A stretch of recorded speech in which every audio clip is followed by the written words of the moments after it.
Développer le chevalier vers le centre offre de la flexibilité, visant à contrôler les cases clés et à se préparer à des avances rapides de pions ou à des cassures de pions. Refléter le développement du chevalier évite les déséquilibres de position immédiats et maintient le pion central comme une possibilité future. Ouvrir le centre de cette manière cherche immédiatement à créer des déséquilibres dynamiques et à prendre le contrôle des diagonales clés. Ouvrant l'aile dame au développement. Cette poussée de pion embrasse un fou fianchetto, visant la pression de l'aile dame.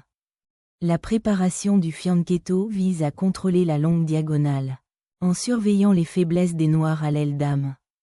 Développer le fou en B7 vise à contrôler la longue diagonale, à faire pression sur le centre des blancs et potentiellement à préparer le roc du côté dame. Développer le fou sur cette diagonale prépare un fianchetto côté roi et une potentielle expansion centrale. En affirmant l'espace central, les noirs défient immédiatement la structure des pions de l'aile dame des blancs.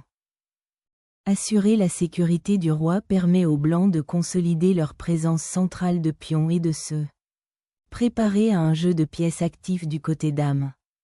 Solidifiant la structure des pions de l'aile dame, G6 se prépare à fianchetto le fou, visant un développement harmonieux et un contre-jeu sur la longue diagonale. Ouverture du centre pour exploiter la structure des pions du côté roi et gagner de l'espace pour le développement des pièces. Développer le fou sur cette diagonale offre une excellente marge pour influencer le carré D4 et soutenir une future expansion centrale. Pousser le pion D injecte une tension centrale immédiate, visant à restreindre les pièces noires et à s'emparer de l'espace de commandement. Les noirs défient courageusement le centre, ouvrant des lignes pour potentiellement exploiter les pions légèrement avancés des blancs et cibler l'aile dame. Se préparer à déclencher une tempête de pions sur le côté roi après avoir renforcé la chaîne de pions centrale. L'ouverture du fichier B perturbe immédiatement le contrôle central des blancs, forçant une réaction à la capture du pion. En ouvrant le centre de manière agressive, les blancs visent à exploiter la structure de pions légèrement trop étendue des noirs, créant ainsi des possibilités tactiques complexes. Solidifier la chaîne de pions centrale tout en se préparant à contester le contrôle des blancs sur la case D4. La récupération du pion central solidifie le contrôle des blancs sur l'aile dame et prépare l'expansion centrale. Sécuriser le monarque permet aux noirs de se préparer à une poussée de pions plus dynamique au centre, anticipant une éventuelle escarmouche. Solidifier la structure de la chaîne de pions et se préparer à rediriger le chevalier vers le côté roi présente un avantage stratégique. Ciblant le chevalier C3. Les noirs visent à desserrer l'emprise centrale des blancs et à potentiellement ouvrir des lignes pour une activité ultérieure. Lancer une manœuvre de chevalier vers une case moins commune, en anticipant les complications potentielles du côté dame. Développer le chevalier en D7 le repositionne subtilement pour un jeu potentiel à l'aile dame ou une poussée centrale, évitant ainsi les carrés gênants. Déverrouiller l'aile dame avec une sortie de fou, visant à perturber la chaîne de pions des noirs et à créer des faiblesses. Concentrer la reine ici prépare à défier les fichiers ouverts de l'aile reine et potentiellement à soutenir une poussée de pions sur l'aile roi plus tard. En renforçant le centre et en se préparant à une poussée de pions, les blancs visent à solidifier leur présence centrale et potentiellement à faire progresser le pion électronique. En réalignant le chevalier vers un avant-poste plus central, ce chevalier offre une mobilité améliorée et une menace pour les pions centraux des blancs. Sacrifier le chevalier ouvre des lignes pour vos pièces et oblige les noirs à clarifier la structure de leurs pions. L'échange de fous ouvre des lignes pour votre tour et prépare à contester les fichiers centraux. En déverrouillant l'aile dame en connectant les tours, ce mouvement prépare une potentielle expansion de l'aile dame. Défiant la structure centrale des pions, ce chevalier se réoriente pour renforcer l'aile roi et se préparer à une avance de pions.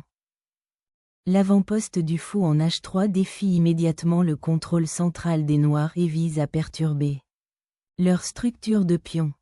Détacher le chevalier et se préparer à contester les places centrales est l'objectif principal ici. Le doublement des tours le long de la file B prépare désormais à défier l'avance des pions noirs et à ouvrir des lignes d'attaque. Sécuriser le fou en B5 crée un avant-poste passif, invitant à faire pression sur l'aile reine.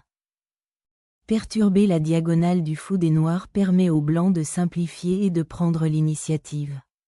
Du côté dame. Récupérer le pion sur C4 fortifie le centre et prépare les manœuvres du chevalier. La récupération du pion ouvre la diagonale du fou, dans le but de faire pression sur la structure des pions de l'aile dame. En réaffirmant la pression sur l'aile dame, cette manœuvre vise à perturber la structure des pions blancs et à potentiellement ouvrir des lignes pour un contre-jeu. Déclencher une tempête de pions vise à perturber les pions noirs de l'aile reine et à saisir les lignes ouvertes pour les pièces blanches. Recapturer le pion sur C4 ouvre désormais le fichier D pour la reine blanche, créant potentiellement de futures opportunités d'attaque. Renforçant la chaîne de pions centrale, cela prépare à défier l'aile dame. En activant la tour sur la file B ouverte, cette avance de pion ouvre la voie à une dangereuse attaque de flanc. Établir un front de pion du côté dame pour restreindre la tour des noirs et potentiellement initier une expansion du côté reine. Se préparant à contester le fichier des centrales, le chevalier se redéploie pour d'éventuelles escarmouches. En solidifiant la structure des pions du côté roi, cette manœuvre vise à empêcher les bris de pions et à maintenir une posture défensive ferme contre les avancées centrales potentielles des noirs. L'ouverture du fichier électronique crée un champ de bataille dynamique, remettant en question la structure des pions des blancs et activant potentiellement les tours des noirs pour un jeu central. Défiant l'expansion des noirs à l'aile dame, les blancs repositionnent le fou pour surveiller les faiblesses et préparer une tempête de pions à l'aile roi. Ce chevalier en retraite consolide sa position, se préparant à contester les cases centrales et éventuellement à soutenir une poussée de pions.